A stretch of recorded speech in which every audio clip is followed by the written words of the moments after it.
Hello and welcome to the Six Star Leaders podcast. I'm your host, Aveline Clark, and you're about to listen to another incredible episode with an amazing human all about how they are making a difference in the world using their passion, their purpose, and the alignment of their genius. Because I believe that we make the greatest impact in our life when we combine our passion with our purpose and our genius.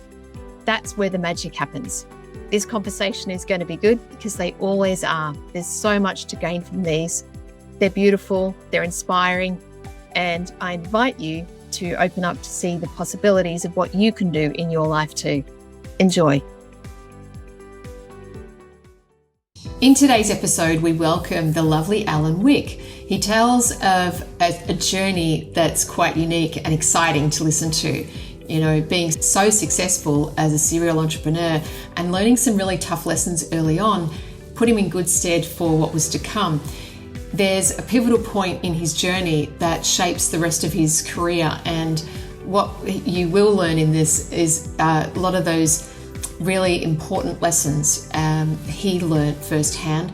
He's been working with growth-minded entrepreneurs for 22 years.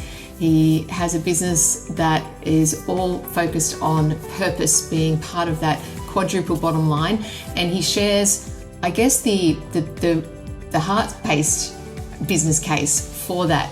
He's a man after my own heart, and it's a wonderful conversation. Enjoy this one with Alan Wick. Well, hello and look, welcome. Thank you so much for joining me today, Alan. It is lovely to have you on the podcast. Oh, thank you so much for inviting me. It was great to see you. Great to see you too. We've known each other for a little while, and we've had a bit of a gap, since we've caught up, and now you get to be on the podcast, and I am so grateful that you took the time and we've been able to connect even though we're on opposite sides of the world. So thank you very much. It's an absolute pleasure. Isn't this technology wonderful? We can speak and see each other. Really Absolutely. Good. It is. It really is. And I'm looking forward to this because, like I said, I've known you for, when I say a little while, it might be a couple of years, I think. And yet what comes out of these conversations is nothing short of amazing or magic. And I get to know people so much deeper and better for it, even people that I thought that I knew very well. So not that I'm setting an expectation there or anything, Alan, but I know there's parts of your journey, a lot of it actually, that I've never heard. So I'm looking forward to this as much as our listeners. So let's get started. I always like to ask my guests first up, where are you in the world? I'm in Sussex, which is a beautiful county south of London, in beautiful rural area called Forest Row, lovely forest area. And very, very countrified. So not much concrete, mostly green and clean air. So we've been very lucky, during the pandemic and that period to be out here. Oh, it sounds beautiful. Sounds really nice. Very lucky. And tell me, who do you serve and how do you serve them? I serve entrepreneurs who love what they do. The type of person who sees opportunity, who wants to use business as a force for good, and would be successful and will be successful no matter what. And I help them get to where they want to go with less stress or more quickly, and help them like that. And I love what I do. I'm very lucky. So every morning I'm very much looking forward to the day and all the people I meet with different businesses and supporting them on their journey. Very lucky that I'm doing this. Wow. Well, I'm excited. I mean, when we obviously speak the same language, right? We're aligned, and that's why we've been friends for a couple of years. Now I'd love to know about the journey, because you don't just get to where you are now without some kind of history. And I'd love to know more about the journey you've been on. You can take me back to wherever you want to start and what's brought you to where you are today. Yeah, well, given that my age starts with a 6, that is quite a long story to tell. But I think it all starts with the family that I was born into.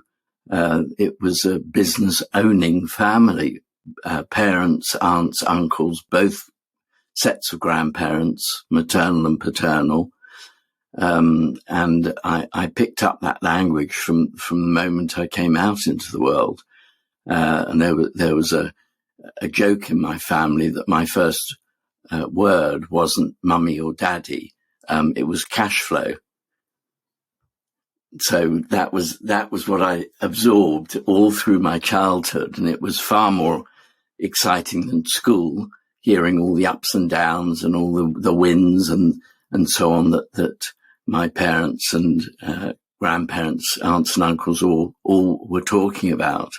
And I couldn't wait to get into it. And I remember at school, in my teens, I already had my first business, which was distributing sweets from the tuck shop.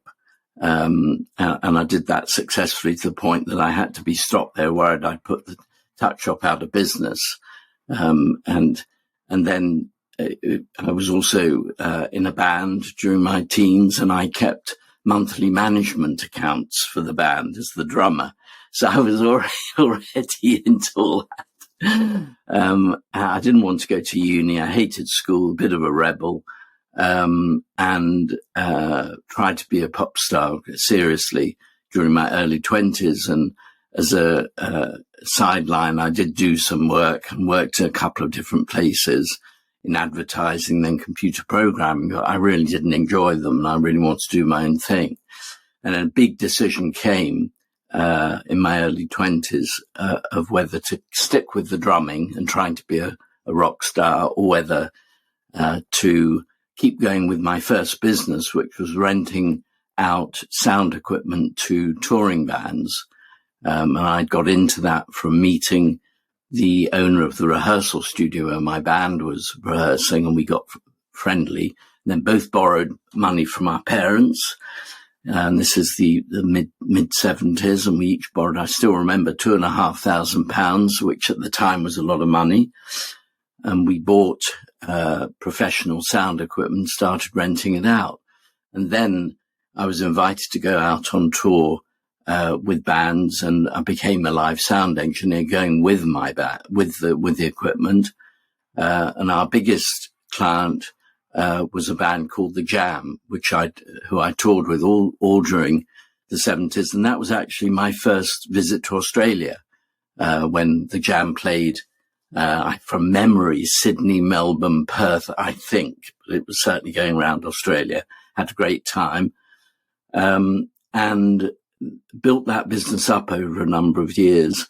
And then eventually the manager of The Jam, the father of Paul Weller, John Weller, made an offer that I couldn't refuse to buy the whole business from us, which I accepted. And then with that money, again, I remember the figures very well, £60,000 in 1980, which I suppose is a few $100,000 these days.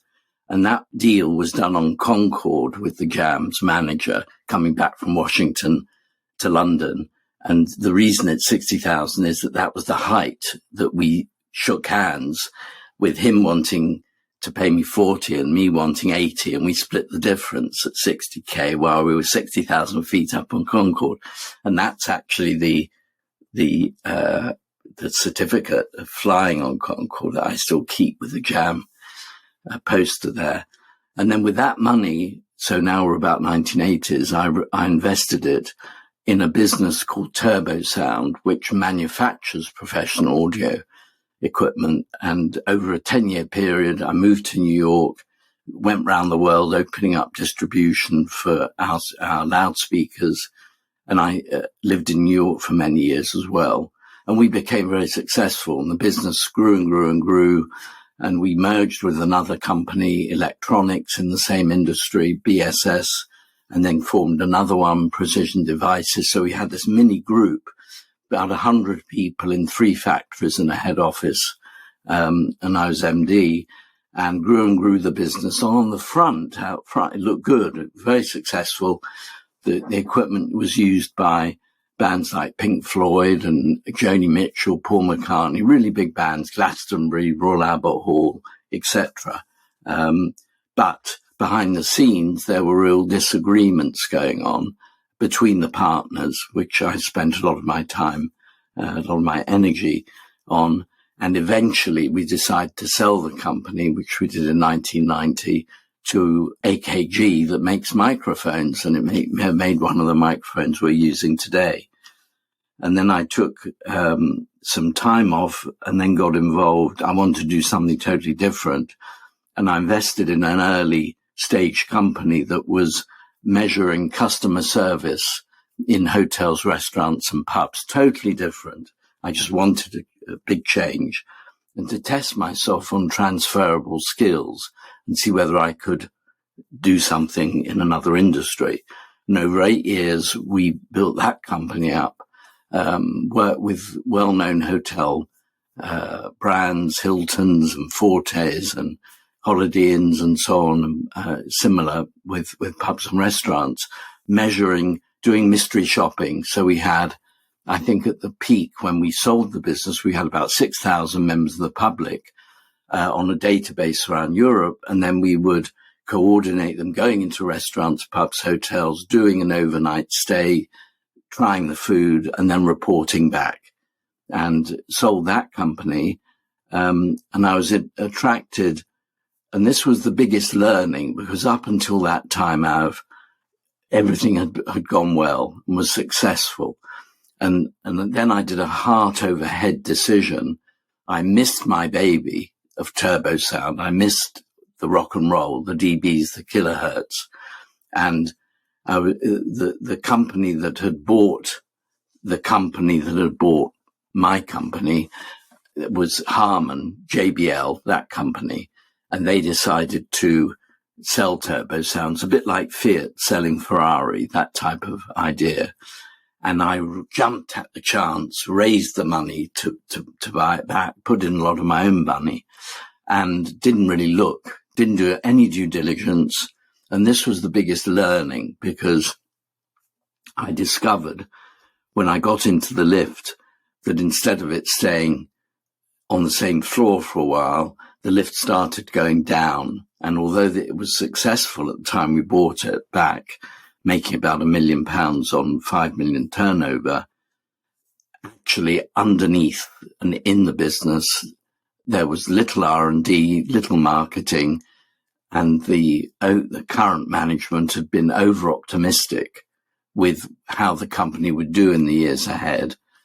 And I learned how to do a turnaround, and that was 4 years of the company going downhill and then turning it round to get back to break even.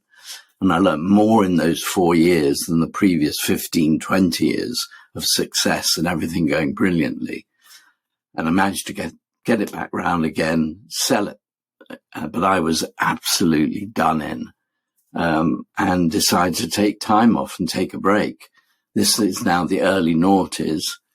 And then a friend said, would you like to come along and help me with my business a day a month? I said, sure, not doing anything. And then another friend. And within about 6 months, early noughties, by accident, I found that I was doing this advice and consultancy to other businesses, and I really enjoyed it. And it was a hell of a lot easier than building a business and having employees. And I found I could be quite diplomatic and not have to be bossy boots MD. I could be diplomatic. How about this idea? Have you thought of that? And then that's it really. And from there, from the early noughties till now, that's what I've been doing. And I've absolutely loved it because I've worked with hundreds and hundreds of entrepreneurs, all with different businesses. And it's been, just fantastic. And that's what, in short, has brought me to the present day. Brilliant. Wow. And you're telling the story, Alan, and I'm hearing you go from the first business to the second business to the third business and the success upon the success. I'm thinking, has he had any lemons? Has he had any, and then you shared the painful one And it's true, right? When we go through adversity, we learn the most. And I'm pleased that you were able to go through that so that you could use that in the way that you have with your clients. Would you say that you wouldn't be able to do what you're doing now had you not had those 4 years of doing the turnaround business? Yes, it's a really good question. I think able, yes, but empathize, no. No. It means that I'm not judgmental anymore of something going wrong, whereas in the period leading up to those tough 4 years, I describe myself as pretty arrogant and unsympathetic to failure, and that I was, arrogant, and a feeling of entitlement from the type of schooling that I got, which was the English private school system, and came from a very wealthy background, and so failure wasn't an option, and so learning that was another thing, that something could go so wrong, and I could get my judgment of the situation so wrong by being heart over head. Oh yes, this will be fine. I don't need to check anything. That taught me a lot. So I'd say it's mostly the empathy piece that means that I can work with people going through tough times much better than I would have done before. Yeah. It's interesting because I can't imagine you as being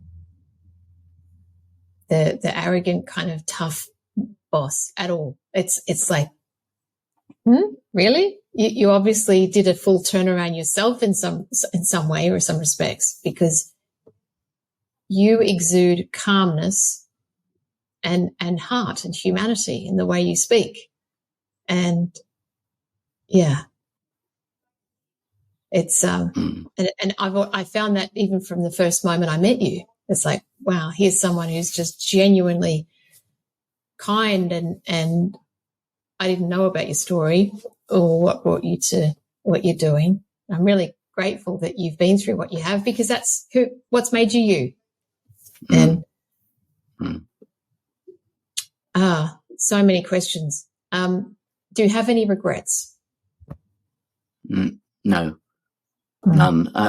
There was another big lesson from something going wrong that's added to that, and that is that in 2016, in June 2016, I was alone in my flat in London. The family home is here in Sussex, and my right arm and right leg started to feel numb, and within a couple of hours they stopped working, and I managed to get 999, get an ambulance to local hospital in London, and I was seen very quickly.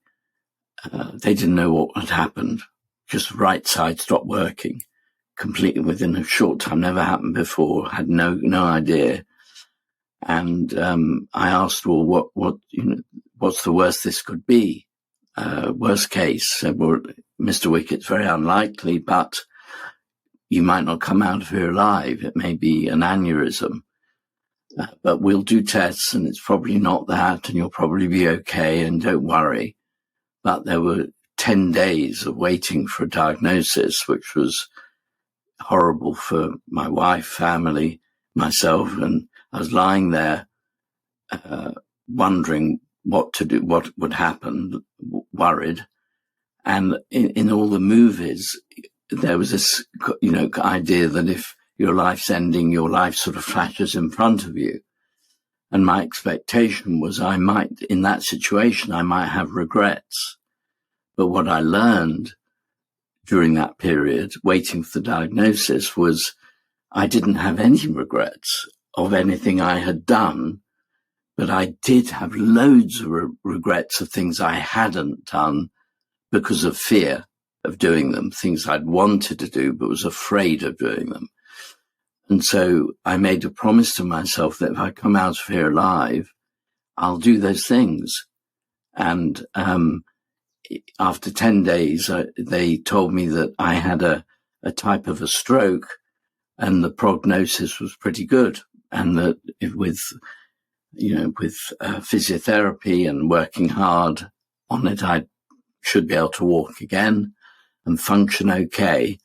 And that's what's happened. And that experience, together with the one that I talked about with turbo sound, I think that's been another real leveler for me in terms of coming down to earth in a way, and feeling and empathy, and doing the things I promised, which were things like this.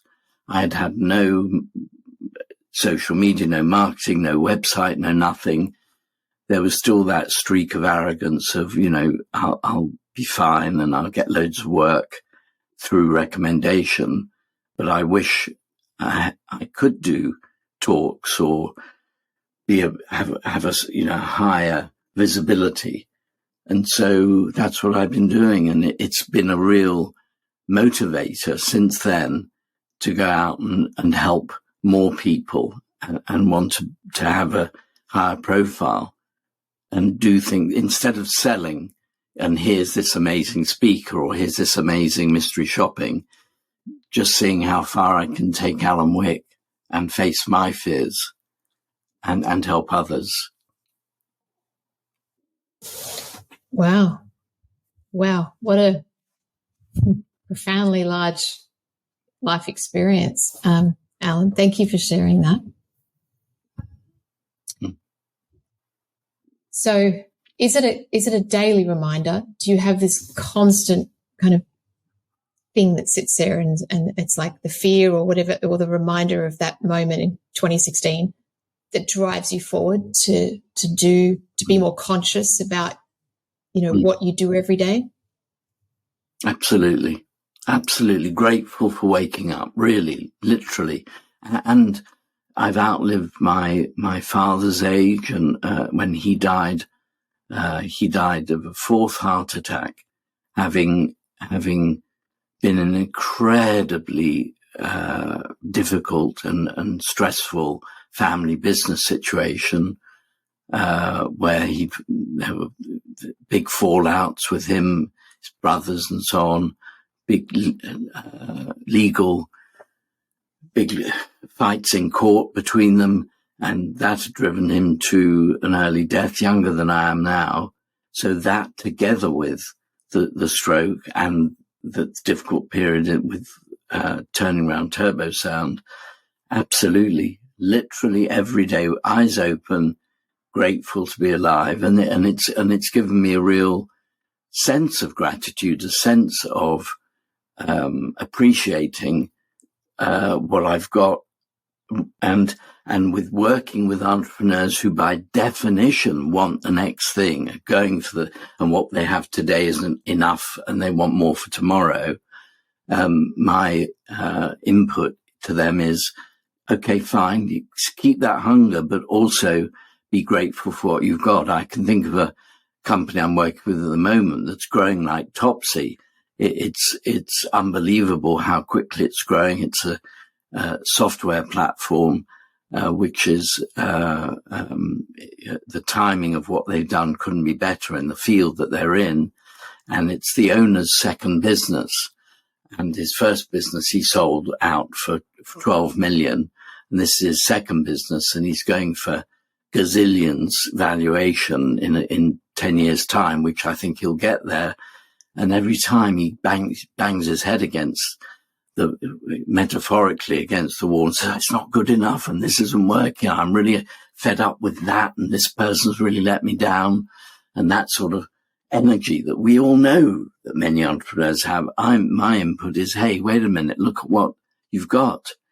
And then you can see him visibly breathing, starting to get that balance.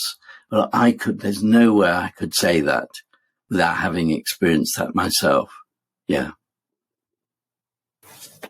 That's a nice segue into my next question, which is, how did that experience of the minor stroke change your approach to coaching and working with businesses?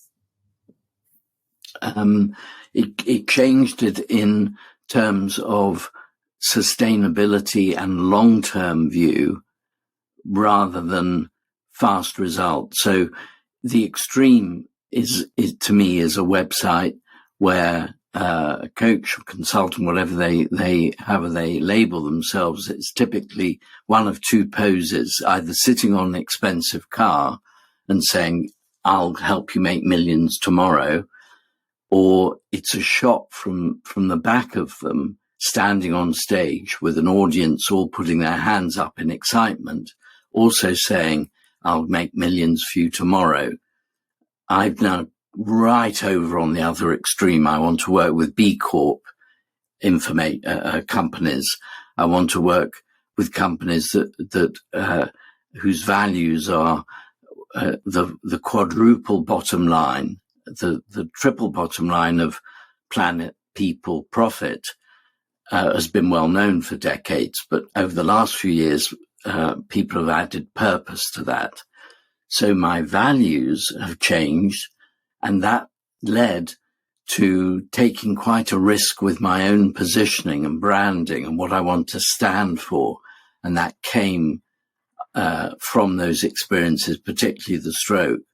And so I can't believe that I did this in a way that, because the Alan before the stroke would never have done this, would have been too scared of the reaction. But my tagline is love business, and my one word for positioning is love. And I advocate bringing love to business. And I get that sounds really woo-woo and will sound really pathetic and sad and all that rubbish. But actually, when you think about it, all I'm doing is using the word love as a container for caring for the planet, caring for customers and clients, looking after staff, treating people as equally as possible, going for sustainability, using business as a force for good. And guess what? Over the years, gradually that positioning's worked. And now the companies I attract to work with me are businesses and owners who see their business as a force for good. So this stuff works. As Microsoft used to say, I eat my own dog food. That's what Bill Gates said when he was interviewed years ago, and said, by the way, do you use Excel and Word and PowerPoint? And he said, oh yes, we use our own dog food. We eat our own dog food. So yeah, absolutely, it's changed, and for the better.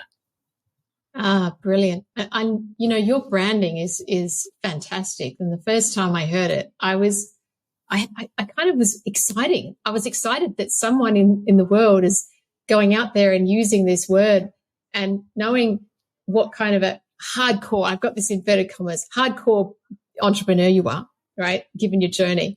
And yet it's all about love, ultimately, because what else is there in life? Mm. And I guess that's what you got lying on that bed for 10 days.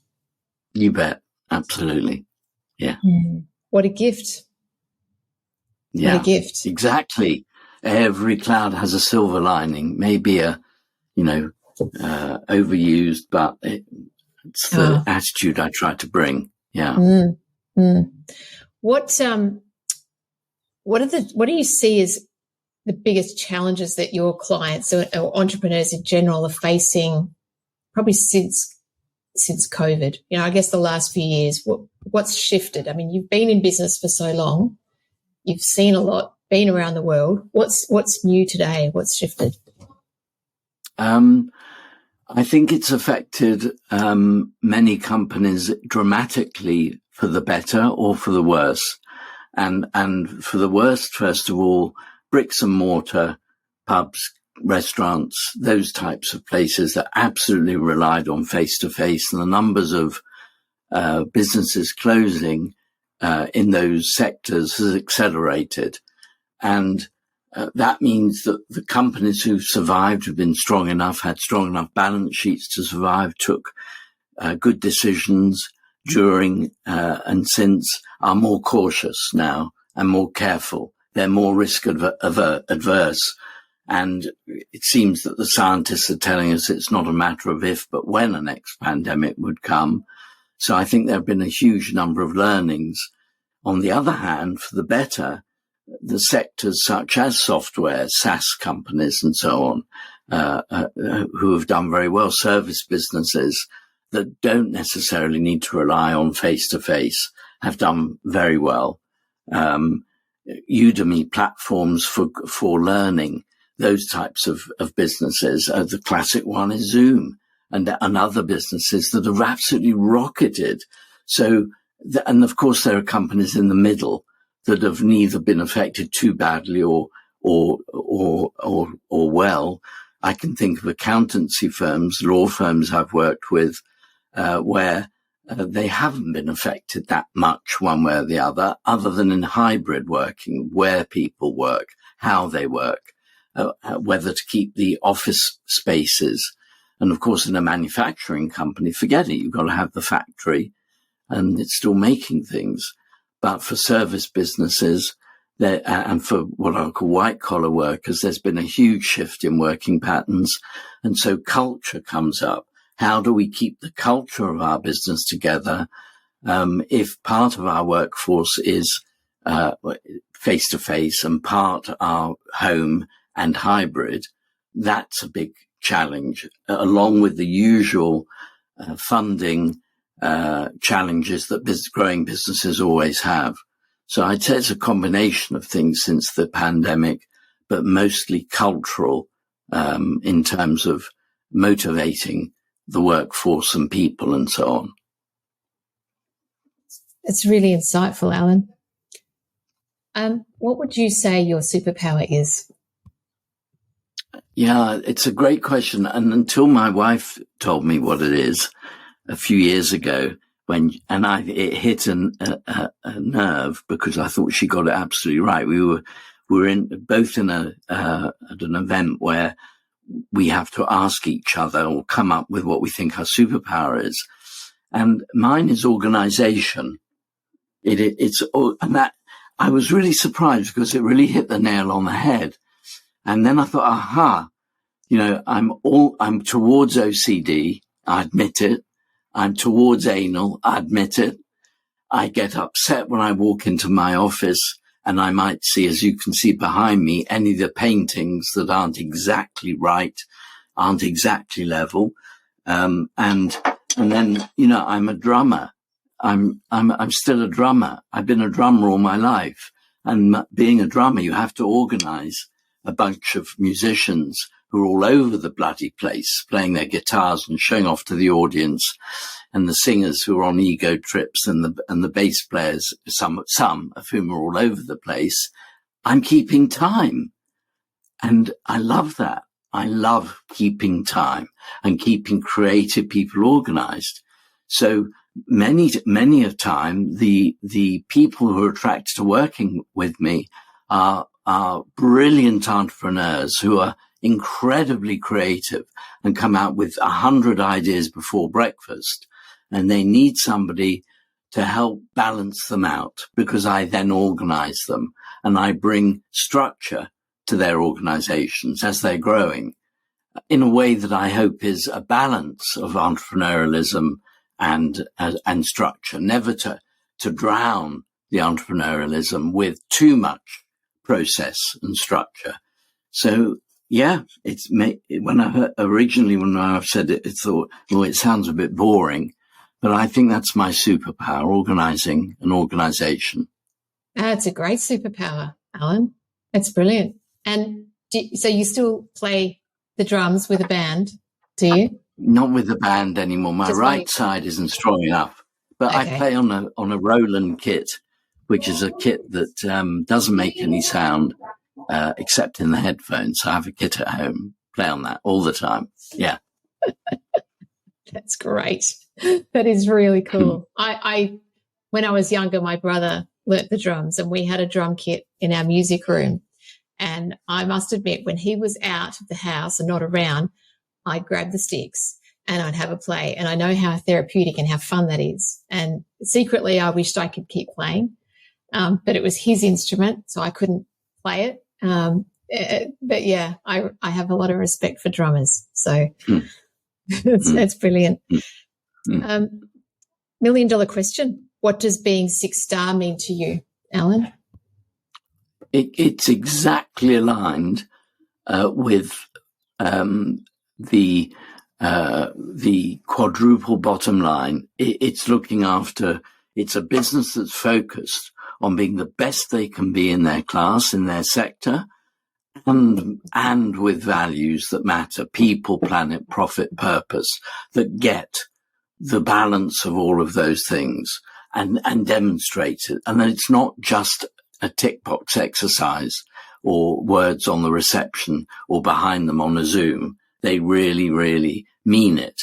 And for interesting, I'm working with a company in Australia that is whose purpose is to put the construction sector and to really change the construction sector for the good in terms of the environment. It's a B Corp company, and they absolutely espouse those 6-star values. So whatever the label, whether it's love or 6-star or quadruple bottom line, we know it when we meet it, what the company stands for, when they demonstrate values of, for example, and this is what it all boils down to, a big contract comes up, a big offer, loads of money is on offer, but it's with a customer or a client that doesn't fit the values of that business, and it's turned down.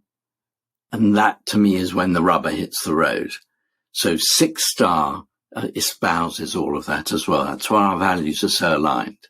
Yeah, absolutely. I love the way you describe that. And my mind's just tick, tick, tick, tick, like, whew, I love it.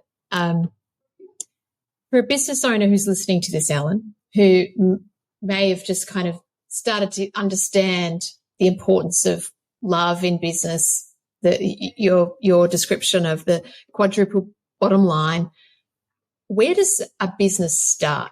Now, maybe someone listening to me, to this conversation, but it could be almost also a new client that comes to you, for instance, who isn't there yet. Where do they start, like, to become more 6-star, to become more espousing the love business ethos? Well, it's unlikely that a company that doesn't already believe that will come in my direction, because my website is meant to be Marmite. It's meant to be love, hate. And I'm quite happy that the majority of people visiting my website run for the hills. It's great. But the few that get it, or the referrals I get from existing clients or people who know my work, will really have learned only to recommend or refer me when they already at least get the idea, even if they haven't quite structured it, or they want to move more towards it with their company. But it does start and end with culture. It really does. And by that, I mean the measurable behaviors. It can sound woo-woo to people that don't know what culture and values really mean, but it's the hardest work to do and to keep going and to manage. And so a place to start is, in my opinion, is with legacy, is to say, what do you want to leave here on this planet? What, if you have kids, what would you like to leave for them? If you have other hundreds of people in the business, and maybe there's going to be a succession plan, what are you leaving for them? Always start with the end in mind. And then from there, if they're serious about wanting to leave behind a 6-star business, a quadruple bottom line business, they've got to balance out what they focus on every day into purpose, planet, people, as well as profit. And it needs to be balanced. And that's the way to start. And often they're not measuring that, or they don't know how to measure behavior.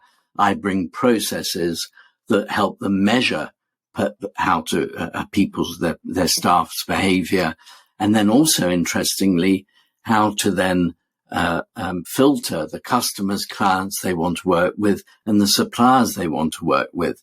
And depending on the size of the business, it can take several years to get to that point.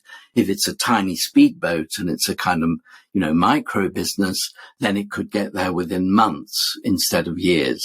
But it's the same principle. Yeah, I love that. And it is culture, isn't it? And often, I guess people listening to this podcast should already have that alignment or that awareness of the importance of love, values, humanity in business. That's why they're attracted to us.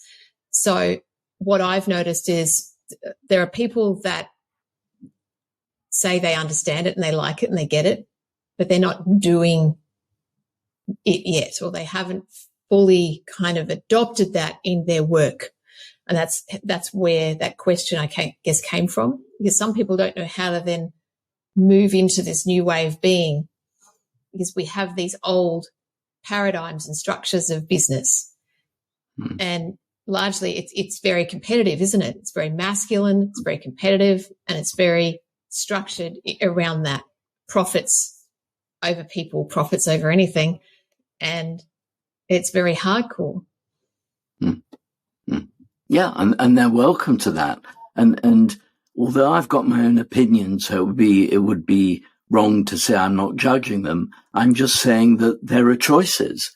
And those of us that want to work and do business in a particular way, that's the way we like to do business. I'm wearing a whatever T-shirt I'm wearing that I like, and someone else can wear a red one or an orange one.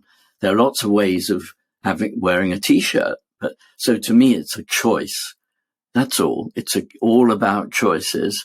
And if people want to do business in an aggressive, male-dominated, alpha male type of way, okay, that's their choice. Not for me. I'll make my choices. Yeah, I love that. It's a very inclusive, accepting outlook and way to be. And that's how I try to operate as well, as much as possible.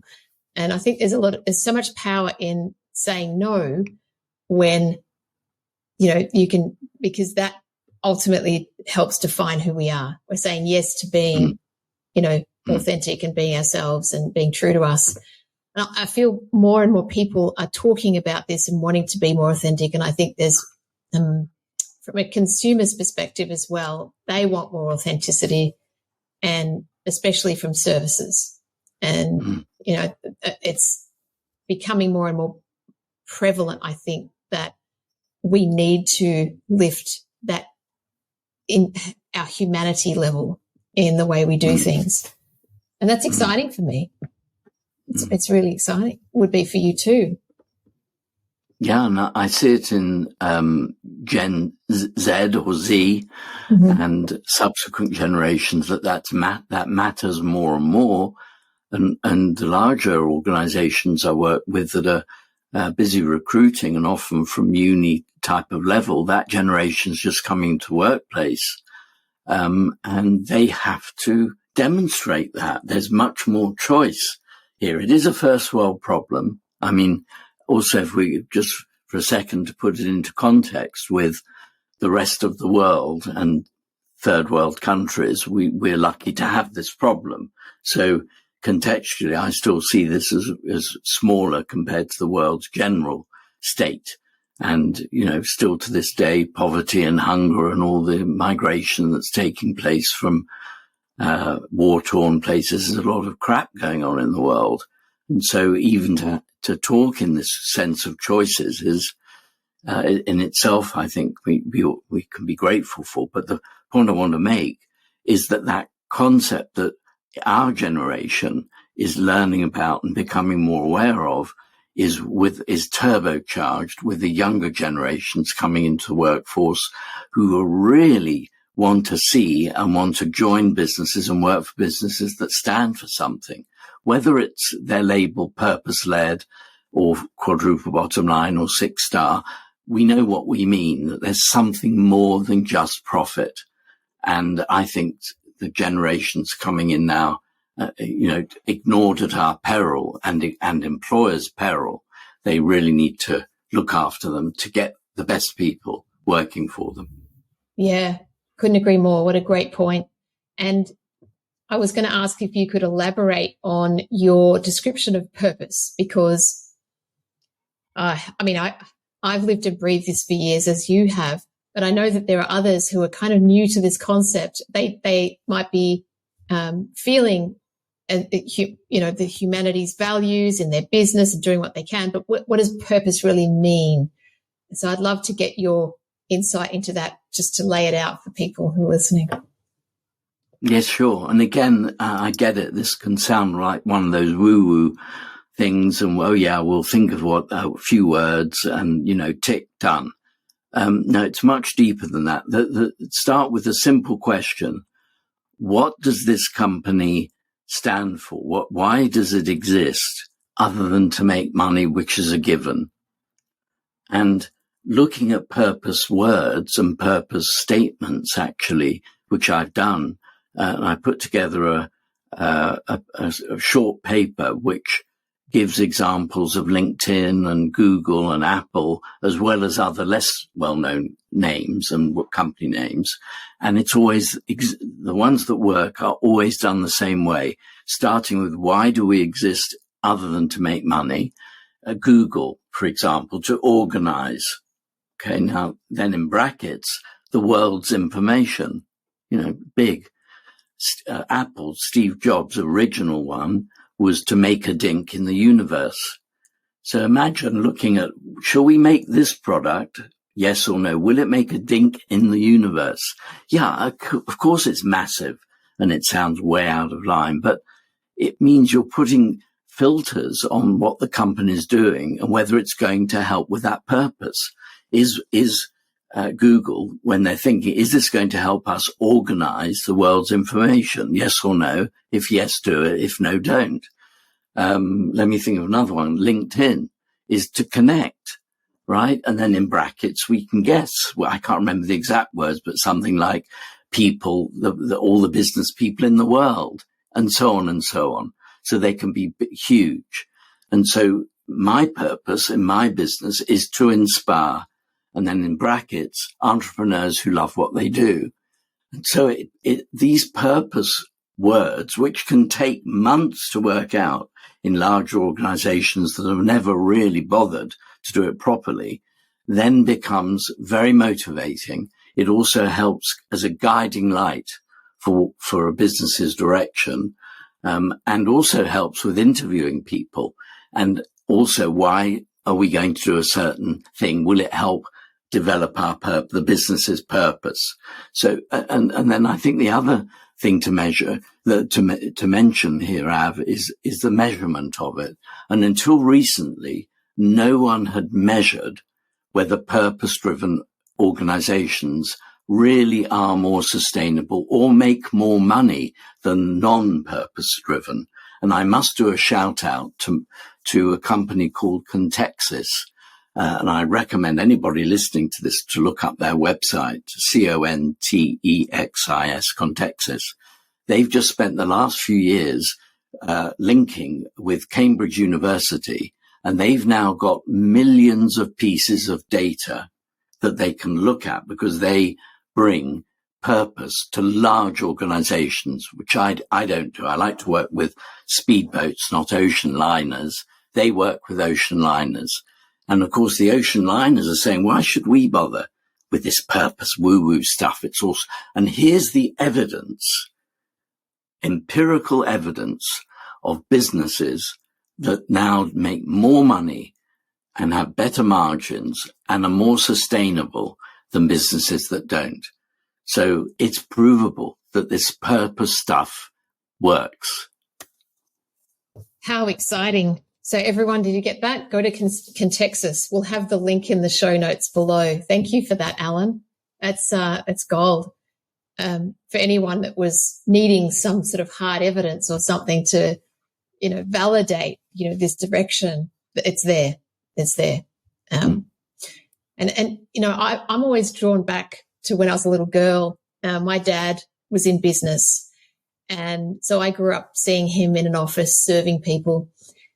And I remember as a little girl, him telling me that, business is about serving. It's about serving and making life better for other people. And that was the imprint I got. It wasn't about, hey, I'm going to try and make some more money. And I remember he had a number, like a Post-it note up on his wall of a sales goal or something that he had. I remember asking him about that. He said, yeah, that's what I'm aiming to achieve for the year. So he still had that, but it was all about people, all about people. That's it. Yeah. Alan, I've got a couple more questions. Sorry. I just so love this. What's the one thing that you wish that you know now that you wish you knew when you were starting out? Interesting. Yeah. Okay. It's the balance I've got now that we've been talking about. I didn't have. I was way over to the numbers, way over. And I know it's difficult to imagine. I get it, but this has been a long time. But that was it. I was focused on the numbers, making more money, get out of my way, would take decisions that I didn't really understand the consequences on people. I had to go through that to get to how I am now and how I wake up every day. But if I'd known it then, I would have made different decisions in my career. Yeah. That's great. Very insightful. Yeah. I hope you don't mind me asking these questions that have, forced you to go back in time, back to the beginning. And no, good. And for those who are listening to the audio, Alan's just got the most beautiful big smile on his face. I just can't imagine you as being this hard and numbers guy. It's like, no, not this Alan. So I'm just so grateful for you. I've loved talking with you today, Alan. If there was something that you felt you would like to share with business owners, entrepreneurs listening to this, could be a gold nugget, could be some advice, could be a story, what would you like to share with them to finish up? I think the balance between gratefulness for what I've achieved on my journey so far with my business, as well as the hunger for the next thing, a balance between those two, a little bit more appreciation for the good that is undoubtedly happening, even if there was a massive mistake or a loss for a period or difficulties or the world threw us a curveball. I believe that whatever can happen to us, there is a way, it may take time, of turning that into, okay, what did that thing that I didn't invite do for us? And then most important of all, with that learning, what can I then do for others? And it speaks to what your father's Post-it note and said about serving others, that the biggest thing we can do is to serve others. But it may be that the universe throws us a curveball we didn't expect, of lots of different types, whether it's corporate or personal, and then to make something positive from it for both ourselves and others. That would be the one thing I've learned, I think, that's most important. That's really wise. It's it's about having perspective. Life's always going to throw something at us. We can't control what happens to us, but it's our choice as to how we respond and what we do with that. Yeah, and the most famous proponent of that in my mind is Viktor Frankl with Man's Search for Meaning. And his central point was, there is a choice in our response. It may only be seconds, that choice. And those are the hardest when something triggers us, but we can choose how we respond. And that, to me, is the biggest lesson. Wow, that's really wise. I'm going to be processing this for a little while, Alan, all the words that you've shared with me and the gems you've given us. Thank you. I so appreciate your passion, your compassion, and your time, and just being here with me today. I've loved every second of it. Well, thank you again now for inviting me. Really enjoyed it too. Yeah, I look forward to speaking with you very soon, Alan. Thank you. I hope you've enjoyed this episode as much as I did. I hope you've enjoyed this episode as much as I did in hosting. And leave us a comment below. Rate, review, and finally, also, I'd love you to share it with a friend. Someone who you think would get something positive from it. I'd love you to share it with a friend. Someone who you think would get something positive from it. Someone who would enjoy it. If you'd like to reach out, so please share the love. And if you'd like to about how you can make a bigger difference in the world by serving the about how you can make a bigger difference in the world by serving please get in contact you have over at with journeypoint.com. Get in contact over at journeypoint.com of 6 Star Leaders Podcast. See you on the next episode of 6 Star Leaders Podcast.